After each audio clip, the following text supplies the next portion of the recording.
Hi everyone, welcome back to the channel. Do you need to capture a chat or image on Telegram? Here is how to take a screenshot on your iPhone. To screenshot, press the power button and volume up button simultaneously if you're on an iPhone without a home button.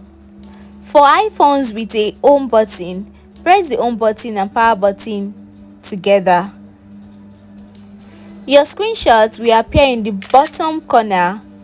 Tap it if you want to edit or share, or simply swipe it away to save it to photos.